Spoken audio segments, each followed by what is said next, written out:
Thursday to you. Welcome into First Take on this Friday Eve. Skip Bayless and Molly Karam here in studio. Stephen A. joins us from Philly. Gentlemen, how we doing? What's up? What's up? Good morning. How y'all doing? Good. I can't wait for one topic down the line on this show. Porzingis is becoming the savior, the new superstar of the New York Knicks, and I can't wait to hear you bloviate about it. I have no comment. Yeah, I know, because you're going to have no comment when we get to the topic. Plead the fifth. Yeah. All right, let's work, gentlemen. Cowboys defensive end Greg Hardy proclaimed his innocence on Twitter by changing his Twitter profile a brief time on Wednesday morning. Here it is, quote, "Innocent until proven guilty. Lack of knowledge and information is just ignorance.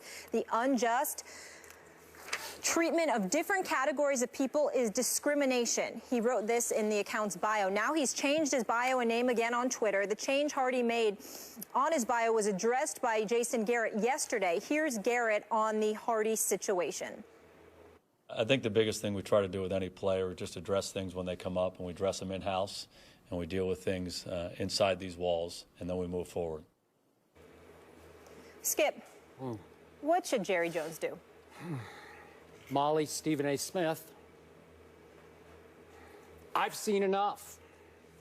As a lifelong Cowboy fan, I'm here to tell you it is time for Jerry Jones to cut Greg Hardy. And I'm talking about Stephen A. for the good of the locker room, for the good of the football team that I do root for. I don't root for Greg Hardy, but I do root for the Dallas Cowboys. And Greg Hardy has become more trouble than he is worth as a football player. He's become an embarrassment and now a distraction for a football team that is obviously reeling toward the end of its season, potentially at Tampa Bay. Yet I want to point out again, as I have to you, Stephen A., from the start, as a Cowboy fan, I said from the very beginning no to Greg Hardy. Did not want him on my team from the start.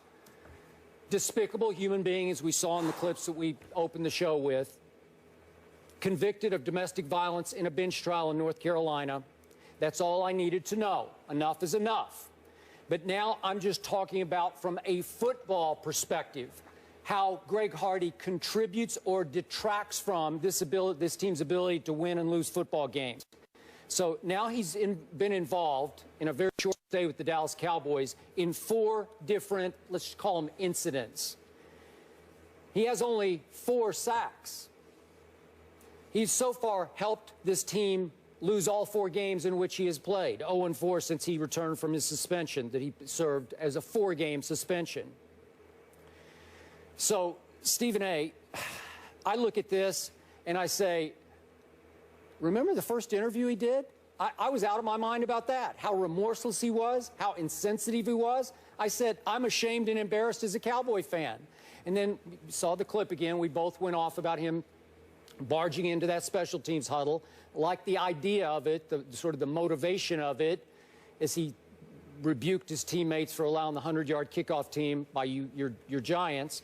But then he knocks the clipboard out of the coach's hands, and it's another embarrassing incident. Then he goes on Twitter last weekend with a non-apology apology that was just insulting to everybody's intelligence, that he regrets what happens in North Carolina, what happened in North Carolina. And he dug his PR hole even deeper. Now, as Molly read, to this. I guess he's proclaiming his innocence now on Twitter. They took it down, but nobody in this team can control Greg Hardy. Clearly, he's out of control, in need of more anger management. We saw from the sideline huddle, the special teams huddle. And obviously, Jason Garrett can't control him. Jason Garrett's just a Stepford coach to me, who robotically continues to say, we have dealt with this internally. Baloney. We know who runs the operation. Jerry Jones does. Do I think that Jerry Jones is loving the attention that Greg Hardy generates for a team that doesn't deserve any now, as it's plummeted to 2-6? Maybe he does. We know Showman Jerry, Barnum and Bailey Jerry, loves the attention sometimes more than winning. But in this case, for the sake of his football team, maybe galvanizing this football team, this locker room, reuniting a football team that can't be united with this distraction, this disgrace in the middle of its locker room as a quote-unquote leader of the team, according to Jerry and Jason Garrett. it's time to cut bait with Greg Hardy. Your thoughts?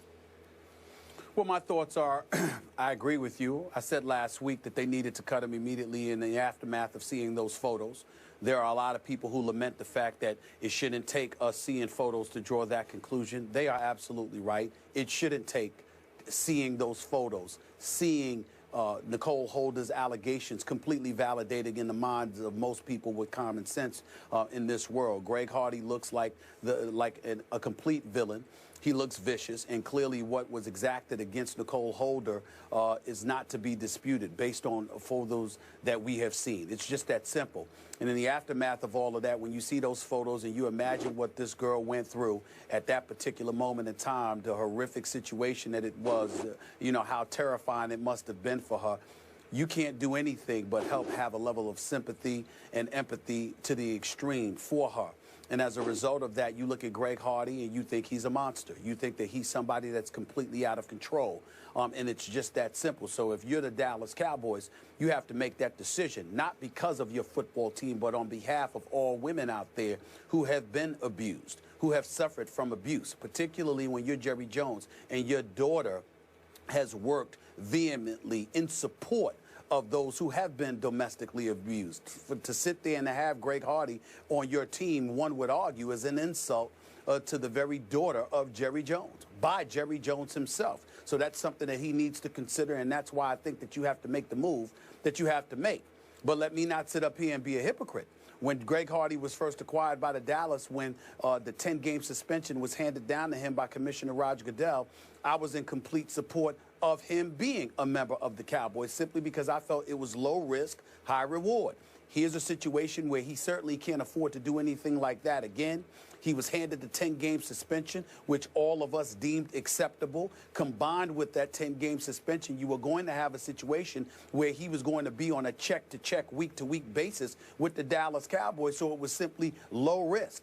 And obviously, we'll talk about it later on in the show, how rooting for a team, for a team doesn't necessarily mean that you're rooting for a player. We'll debate that issue a little bit later, Skip Bayless. But in the grand scheme of things, what he did was reprehensible. But I think we need to focus, we need to reel things in and get down to what this really is all about. Greg Hardy hasn't suffered enough in the eyes of a lot of people. It really comes down to that. Had he been suspended for 10 games, okay, then we would have sat there and said, okay, he's got 10-game suspension. Had he been suspended for the season, had he spent about 6 months in jail, then we wouldn't be saying this. We would consider him a deplorable, reprehensible human being, but we would move on from there. The real problem that everybody's having here is that he missed all but one game of last year, but was still paid $13.1 million. He got suspended 10 games, but then that was reduced to 4 games. He's still in a position to collect a vast chunk of the $11.3 million he has the potential to earn with the Dallas Cowboys by being a member of the Cowboys this season. So we see a guy didn't serve a day in jail, didn't get punished by the legal system, had his record completely expunged last week, still got paid millions last year for not playing, still getting paid millions this year for losing, while, by the way, bringing bad publicity to the very franchise that you're supposed to represent. So when we look at it from that perspective, clearly people are going to have a problem with it, because in our society, what you want is a healthy level of contrition that was earned by having to pay and deal with the ramifications of your actions. We see an individual that hasn't had to deal with any ramifications, so we have a problem with him there. And then he doesn't help the situation because he clearly has a screw loose. He's not himself. And as a result, you hear from the things that he says. You know, when he came out with his first interview, guns blazing, talking about Tom Brady, then his wife, then his wife's sister, then talking about how, you know, going into the huddle and smacking down the coach's clipboard and getting in the face of his teammates. Then after that, sending a tweet out there proclaiming his innocence, when clearly he looks guilty as sin. So when you look at all of these things, Skip Bayless, you might call him a despicable human being. I would say this to you. The only reason I stop short of that in any capacity is because I think this dude has a problem. I mean, I think that what he did to Nicole Holder, what we believe he did to Nicole Holder, I think he'd do it to anybody. This ain't a Ray Rice situation to me where you got Ray Rice and he's getting into an issue with his then fiance, now wife, and what have you. And then he's forced to deal with the ramifications of his action. And after that, well, you know what? Contrition kicks in. And he's so sorry for everything that he's done. And he's trying to make amends for it and rehabilitate himself and his life. I'm looking at a Greg Hardy. I really believe he doesn't realize what he's done. This brother's got a problem. Mm-hmm. I mean, look at Charles Barkley's letter. Letter to the masses via the Bleacher Report yesterday rather. I read the entire letter on my radio show. Why? Because Charles Barkley, I didn't agree with everything that he said. Please don't get me wrong. I didn't agree with everything that he says. But I did agree with what he said when he says, this guy needs help. This is a different kind of cat here. Something is wrong with Greg Hardy. Other people they're despicable and they're just trying to get away with stuff, and that's just what they want to do to people. Greg Hardy, to me, seems to be somebody who has no control. And I think everybody needs to be worried about somebody like him because he seems that much of a loose cannon. Something is wrong with this dude. If I'm talking about the guy that you see on the sidelines and you see those photos, you tell me what do you see that's different. You tell me what you see. I don't see deception. I don't see manipulation. I see somebody who appears to need help. Okay, we know all that you talked about in the past. I'm going to restate my position to you. I didn't want him in the first place. The pictures changed zero for me. I just needed her testimony that I read back in the bench trial. That was enough. Despicable, out, shouldn't be back on my Dallas Cowboys. But as you also concur with me on, he was eligible to be signed. He paid his price to the NFL. I didn't like the price. But I didn't like the price take either. Issue with the Players Association because they got it reduced from 10 to 4. Well, listen. Well, they did. Of course, I can. Technically, theoretically, I can take issue with the Players. Well, you should. Well, you just should. Well, allow me to explain. Allow me to explain, because this is serious business here. Of course, we take issue with it, but they're a union, and unions have an obligation to protect the members of its union. We don't like it, and I agree with Shannon Sharp. Too many times we put pressure on the leagues. How come we won't amp up the pressure on our justice system? You have a situation where Greg Hardy is able to get off, doesn't serve a day of time. He did. He got off because of what I think is a sort of a quirky North Carolina law, a loophole that allows you to appeal for a jury trial. And then, as we all know, just to restate this for those who don't know, she failed to cooperate when it came time for the jury trial, and the authority said it appears that she has been paid off by Greg Hardy. So that was the end of it. He is exonerated. He's off the hook. No. I understand that. We've explained that on several occasions, Skip. But you brought up the Players Association. And I'm bringing up the fact that more of an onus is on the leagues than it is on the justice system. If you're a Players Association, I don't like it.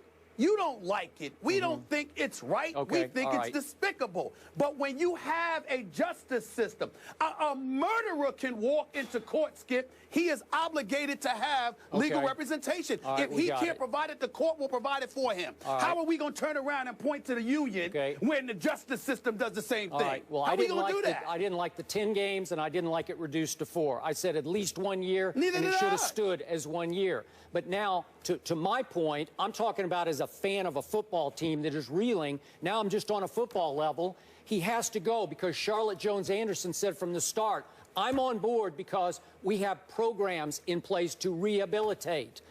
I'm not seeing it. I'm seeing a guy they cannot control. We know he has anger management issues. He had them in Carolina. It's part and parcel as to why he's one of the best pass rushers in pro football. But to the point of the Eagles on Sunday night, they're all saying he seemed out of it. I think it's getting to him mentally. All the distractions, all the pressure. He's losing it, and they can't control him from losing it. Why didn't they? Exactly. Why didn't they prep him for the first interview he did? Why didn't the PR staff say, hey, maybe you should think about being a little remorseful here and be careful what you say? You know, mind your P's and Q's here, because you could step in it. And he stepped all over it. Okay, and then why wouldn't you shut down his Twitter account? Yes, thank you, Skip. Why wouldn't you just tell him, hey, Greg, it's not real wise right now to have that kind of an outlet to the world, because you might get emotional some night, you might go a little over the edge, and you might hit send, and he did it twice. He hit send twice, and it makes him look even worse than he does, which is pretty hard to do.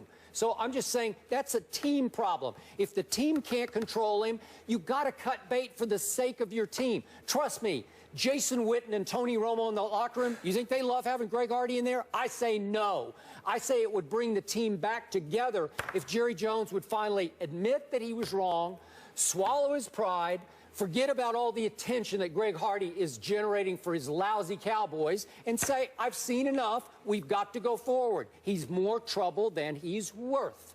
End of story. Well, evidently it's not the end of the story, because there's more to go. He needs to go. I said that last week. You said that before he even got there. We agree. The problem is he's still there. And the things that you highlighted, Skip, this dude doesn't see it. He doesn't see it. You know, who are we to say that the Dallas Cowboys didn't prep him? Who are we to say that they didn't talk to him? I doubt it. He doesn't seem to be listening to anybody. Wait a minute. Listen, a lot of people seem afraid of him. Yep. But when his teammates went and talked to him, who was he listening to then? This dude seems loose. Yeah. He seems like he's got some big-time problems. But for the purposes of public consumption, it's important to highlight the fact that you have people out there in our society. If you pay a price for your transgressions, people are usually very forgiving. Ray Rice ain't playing because Ray Rice ran average 3.1 yards a carry in his last year that we saw him, and only rushed for 660 yards that season, and didn't seem to be great to begin with when he ended up leaving the game. That's why he hasn't been back. Sure. But in terms of his level of contrition and how sorry he appears to be, there is no question he has made a concerted, if not a valiant effort to resurrect his career and his life. Greg Hardy walks around looking at us like, what the hell y'all are talking about? I don't know what you're talking about. Ain't nothing happened. Nothing happened. He will sit there in the aftermath of the photos, Skip, Molly, and literally will look at you. That's what he did on Twitter. Yeah, he's in denial. He's delusional. Innocent. Exactly. So I'm like, what does that tell you? You got to get rid of him, but he's got to pay a price. And in the meantime, he's got to get some help, because he ain't right. I don't know. I'm no psychologist or anything like that. I'm just projecting. I'm just speculating. He's not right. Something wrong with this boy. Something really, really wrong. Agreed. We all agree. He needs to be off the Cowboys, he needs to be off Twitter, and he needs to get help.